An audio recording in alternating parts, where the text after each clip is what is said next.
so this section is going to be for special tests for the wrist and the hand. So the first test we're going to be looking at is called the piano key test. And the piano key test specifically looks at the ligamentous stability and support between, at the distal radial ulnar joint, between the distal radius and the ulna. So with this test, what we're going to be doing is we're going to allow the elbow to be flexed at 90 degrees. We're going to stabilize the radius and the ulna. So we're using a kind of pincer contact. We're not actually pinching, but I'm having my index fingers on the volar surface, my thumbs on the dorsal surface. And so with my right hand, I'm actually stabilizing the radius. So I'm not allowing the radius to move. And I'm taking the ulna and moving it from a posterior to an anterior direction. So remember the top part, or the dorsal aspect of the forearm is posterior. The volar aspect of the forearm is anterior. So I want to look at how much the ulna moves in a PA direction. So normally, in a patient that's got a normal ligamentous integrity of the distal radial ulnar joint, there should be some slight millimeters of movement with P to A, and you should have a pretty firm infeel. If someone's got a disruption to these ligaments or has excessive laxity, what you'll find is that there's gonna be a lot more excursion to PA testing. And then if you let go, there'll be an excessive movement in a palmar direction compared to the uninvolved side. Often there will be pain associated with that. And then oftentimes, once you assess for laxity, if there's too much movement on the involved side compared to the uninvolved side, sometimes as you guide the distal ulna in an anterior direction, as you let go, the ulna will spring back to its original position. Cool. So what this will look like is with a patient with their elbow flexed to 90. So normally patients that have a ligament injury, they'll usually complain of dorsal-sided wrist pain and swelling, and they may have tenderness to palpation at the the joint between the distal radius and the ulna. So I'm just going to stabilize. So here's his radial styloid here, and his ulnar styloid. So I'm going to support the radius just proximal to the radial styloid, and then again my fingers are going to be just proximal to the ulnar styloid. And I'm going to stabilize, kind of use a slight compression here, posterior to anterior over the radius, and I'm going to provide, you can see the movement here, so posterior to anterior. So this is his start position, that's his translation. Any pain with that? And I'm getting a firm infeel. Oftentimes, if there's a problem in this joint, there'll be pain, and you'll have a lot more spring and a lot more anterior translation on the involved side. And of course, I would always check uninvolved side first. And if there was excessive laxity, as I guided the distal ulna from a posterior to anterior position, as I let go, the bone might spring up a little bit higher than normal.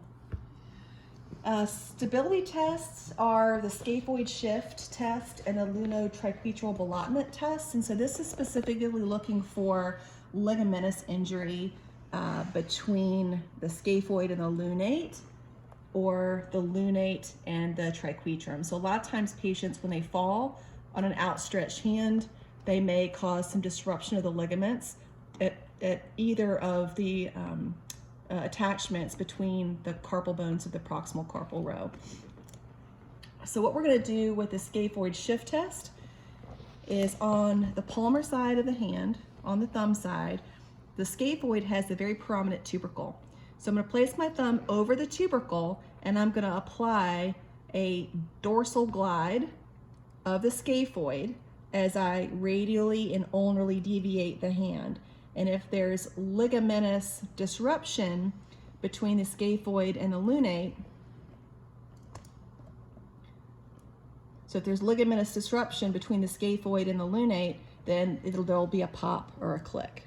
So again, so from the front side, here's the scaphoid. It's a long kind of bean-shaped bone, and the scaphoid tubercle is on the palmar side. And you'll press in a dorsal direction and radially and ulnarly deviate. So if patients have a problem with this ligament, there'll be a pop and a click. The lunotriquetral ballottement test is very similar in that you palpate the lunate. So I'm stabilizing the lunate with my fingers. So it's like a tip-to-tip contact of the lunate. And the pisiform is on the palmar side, so I can find the pisiform on the anterior side with my thumb over the triquetrum, stabilize the lunate, and I'll do a dorsal to palmar or palmar to dorsal glide of the triquetrum to look for excessive mobility or excessive shear or pain. And again, I'm always going to do this on the uninvolved side first. So on a person, let's go ahead and look at how we find the lunate. You see your hand? All right. So palpating the lunate is you find the distal aspect of the radius, those are the radial styloid and the ulnar styloid, and just come right off here, and you'll feel the joint space. And the lunate is really oriented kind of right in the dorsal central part of the hand. So I can kind of guesstimate that this is where his lunate may be, and I'll put my thumb there. Now, as you passively flex the person's wrist, the lunate will actually become like a dome underneath your fingers, and actually you can see kind of the dome of his lunate here. So it almost feels like a mountain. And then when I extend his wrist, it almost becomes like a crater. So I know that this is where the lunate is. Now the scaphoid, again, is just right off. So here's the radial styloid. The scaphoid is right off the radial styloid. So another way I can find it is just slide right off that radial styloid, and that first bone I come to is the scaphoid. And again, it's kind of a bean-shaped bone. So I can find, oftentimes too, on the radial side, if you slide your finger just palmar, you'll feel a prominence. And that's the prominence of the scaphoid. So I'll place my index finger right here on the palmar side of the scaphoid and my thumb adjacent to the lunate. Okay, so that's how we find those two bones. So for this test, I'm going to leave my index finger here, or I can place it palm up. Either way is fine. So find the scaphoid tubercle. I'm going to press in a dorsal direction. So I'm pressing down towards the table. And then while I'm maintaining that dorsal glide, I'm also shifting the wrist, gliding it passively into radial and ulnar deviation. Any pain with that? Nope. Now, if patients have a click, or you feel a click, or they have that dorsal central sided wrist pain, that would be a positive for a possible ligament tear of the scaphoid and lunate ligament. So if it's a positive test if you feel a clunk or if it's painful. Sometimes you'll feel a clunk or a click.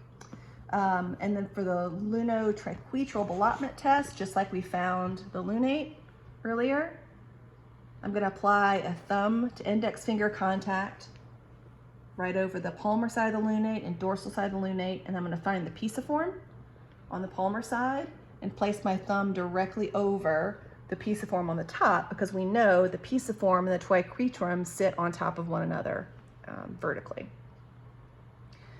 So in this position, I'm going to stabilize the lunate with a pinch-to-pinch contact, and I'm going to provide a palmar and dorsal glide at the triquetrum. Any pain with that? No.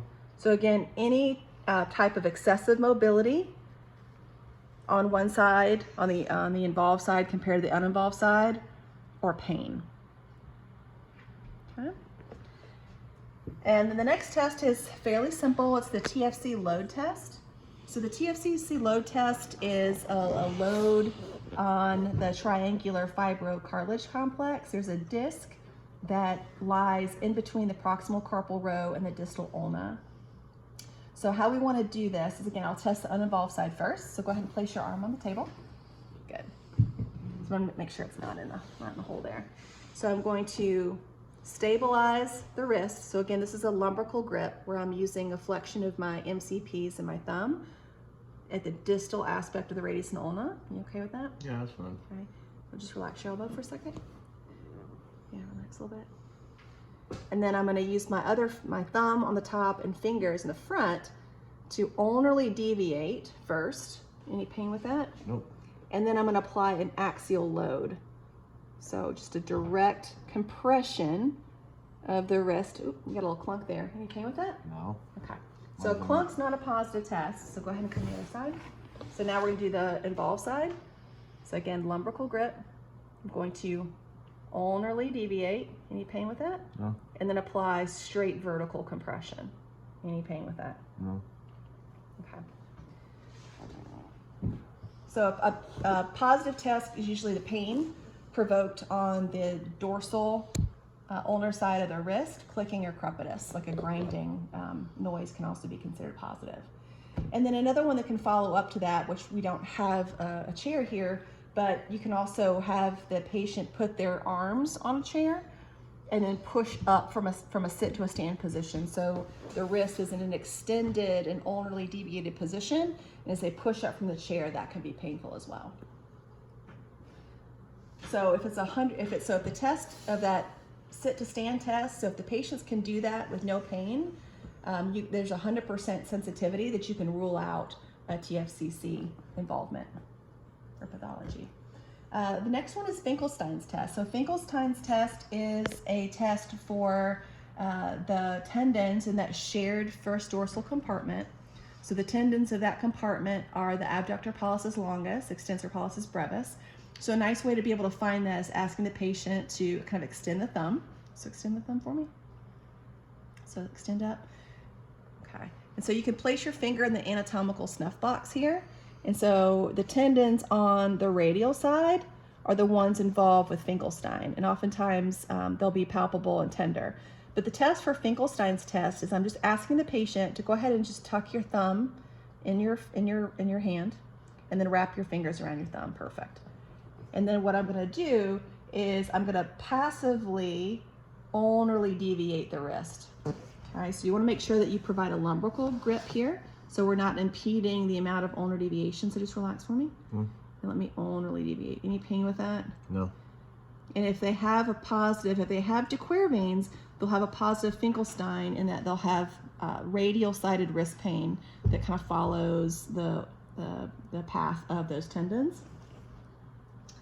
And then the grind test. The grind test is done to look for CMC arthritis.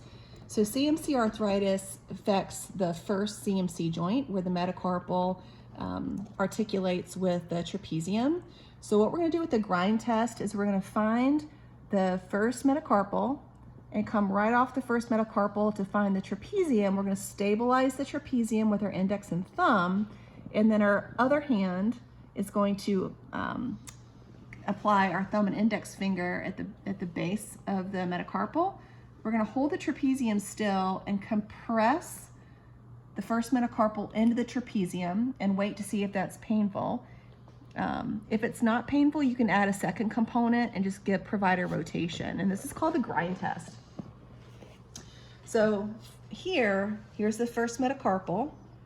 And then here's the base of the first metacarpal, and I kind of fall off kind of right into a little crevice there, and that's the trapezium.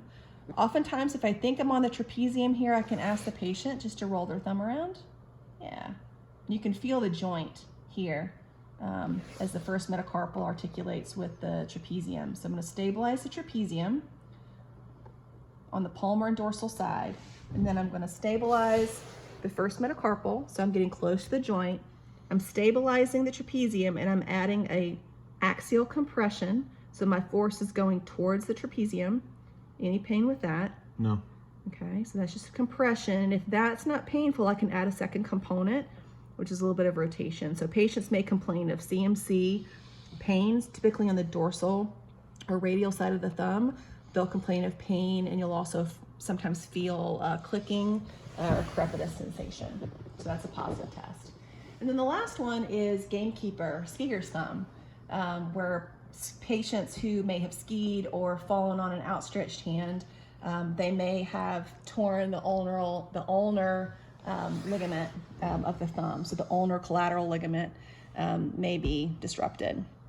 So the ulnar collateral ligament is on, the the thumb side closest to the palm. So it's right at the CMC or the MCP joint here. So here's our CMC joint, here's our MCP joint, and the ligament that we're looking for runs right on this side. So this is kind of the ligament we're testing.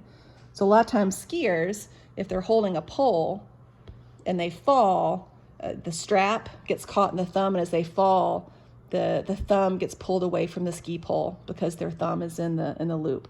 So what we're looking for is for a gapping of the MP joint here. So I'm going to stabilize. So I'm going to show you here on this one. So what we're going to do is we're going to stabilize the distal aspect of the first metacarpal. So here's the ligament that's here. So I'm stabilizing the distal metacarpal, and I'm applying a valgus stress to the joint. And if I feel like there's an opening or a gap of that ulnar collateral ligament, if there's a valgus movement of more than 30 to 35 degrees, I'm suspicious for a tear in that ligament. So what that looks like is I'm just gonna, again, I can look at the uninvolved side first. So let's go ahead and take a look at your uninvolved side. This the one you hurt before? Yes. Okay, so you actually have a true positive on this one. So we're gonna stabilize the distal metacarpal. Okay. And then applying a valgus force. Any pain with that? No. Okay. So again, starting at his rest position. Okay, I'm feeling a pretty firm infeel on that, and it doesn't look like it's more than 30 degrees, so it's healed well. I mean, I can bend it 30 degrees if you want me to. That's okay. And then I can stabilize the distal aspect of the metacarpal, and then apply a valgus force. And again, there's not more than 30 degrees. And I'm getting a really firm infeel of the ligament that's keeping that joint in check. Finally, the last few we're looking for integrity of the vessels, the arteries that come into the hands. We have the radial artery and the ulnar artery that both serve the palm of the hand, that go into the deep and superficial arches of the hand. So if patients are complaining of numbness or tingling, or they feel like their fingers are turning white, or you're suspecting a vascular insufficiency, we can actually look at the patency of those two arteries. So what we can do is I can ask you to take so we notice the palm of his hand is kind of pink, which it should be, that's normal. So what I want you to do is just open and close your fist for me. Good, okay, all right. All right, so what I'm gonna do to start the test is I'm gonna palpate his radial artery and his ulnar artery, okay. Okay, so what I'm gonna do is I'm gonna essentially kind of obliterate or completely compress his arteries. So I'm compressing the arteries to the bone. So I'm just giving a compression force. Okay, so let's have you do this. Okay. All right, now go ahead and open and close your hand.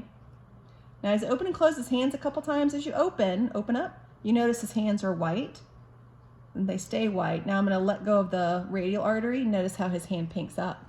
So now I know his radial artery is intact. So again, I can let off pressure on both. Pretty neat, huh? I didn't even know you could do that to a human. Jeez. Yeah, so now I'm gonna do it again. So I'm gonna compress. Okay, and then open and close your hand again. Neat magic trick. Wow. Okay, so again, his palm is still white. So now I'm gonna release the ulnar artery, still compressing the radial, and you notice that his hand pinks up. So then we know that his ulnar and his radial arteries are intact. That's cool. It's neat. All right, the last few are specific for carpal tunnel. So one is Tinel's. So Tinel's is essentially, we know that the median nerve comes through the carpal tunnel into the thumb and goes into the thumb, the index and middle fingers, and part of the fourth. So as it passes through the carpal tunnel, here's our flexor retinaculum here. So if patients have tingling and numbness into the hand and I'm suspecting carpal tunnel, I can take 2 fingers and just tap over the median nerve as it passes through the carpal tunnel under the flexor retinaculum. And I'm asking the patient, do you have any numbness or tingling with that? If they report an onset of tingling with that, then that's a positive test. A Phelan's test is essentially, I'm just asking the patient, so go ahead and place your palms together and then bring your elbows down. Yeah, so the patient can hold that position for up to 30 seconds. And essentially what that is doing is compressing the median nerve within the carpal tunnel. So I'll hold that, ask them to hold it up to 30 seconds or until onset of symptoms. So again, if they start, do you have any numbness and tingling? No. Okay. So if he doesn't, I'm still suspecting carpal tunnel, I may have him hold it up to 30 seconds. But if he starts getting tingling in that median nerve distribution at 5 to 10 seconds or whenever his onset is, I go ahead and have him stop. That's a positive test. Oh wait, so I got carpal tunnel now? No, you don't. Okay. No, that's a good thing. And then the other one is the carpal compression test. The carpal compression test is just a sustained direct pressure to the median nerve up through the carpal tunnel. So again, another one is I can just press over the median nerve, just place my fingers there and provide a sustained compression. Any numbness or tingling there? No. Okay. So if patients already have numbness and tingling and it gets worse with that compression, then that's certainly positive. Or if they don't have any symptoms when they're presenting to you and you can reproduce their hand tingling or numbness with this test, then that's considered a positive for carpal tunnel.